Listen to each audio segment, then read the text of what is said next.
공휴일까지 낀 지난 주말을 보낸 뒤 월요일인 오늘 출근길, 발걸음 무거웠던 분 많으실 텐데요. 하지만 월화수목금 5일 일하고 나면 또다시 휴일이 돌아오겠죠. 우리나라에서 주 5일제가 처음 시작된 게 20여 년 전인 지난 2003년입니다. 그리고 이후 2018년 주 52시간제가 도입되면서 근로시간이 많이 줄어들었죠. 그럼에도 경제협력개발기구 OECD 주요국의 평균 근로시간보단 여전히 많습니다.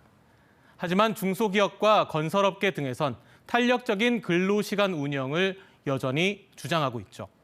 오늘 주 52시간 상한제가 헌법에 어긋나지 않는다는 판단이 나왔습니다.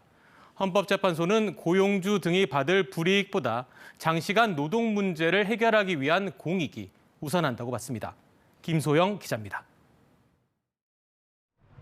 주 52시간으로 정해진 근로시간을 위반할 경우 처벌하게 한 근로기준법 제53조 1항. 해당 조항이 계약의 자유와 근로의 권리 등을 침해한다며 한반도 인권통일변호사 모임이 낸 헌법 소원에 대해 헌법재판소는 재판관 전원 일치 의견으로 기각 결정했습니다. 헌재는 우리나라의 장시간 노동 문제는 세계적으로 심각한 수준이라며 사용자와 근로자가 계약과 직업의 자유에 제한을 받더라도 장시간 노동 문제를 해결해야 할 필요성은 더욱 크다고 봤습니다.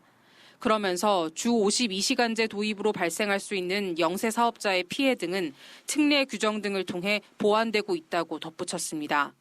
입법자의 정책 판단에 대한 위헌 심사를 할 때에는 현저히 합리성을 결여한 것이라고 볼 수 없는 한 입법자의 판단을 존중해야 한다는 점에서 헌재는 업종별, 지역별 차등 기준 없이 최저임금 법령이 적용되는 건 과잉금지 원칙에 위반된다며 제기한 한변의 헌법소원 역시 조항 자체가 청구인들의 기본권을 직접적으로 침해하지 않는다며 각하 결정했습니다.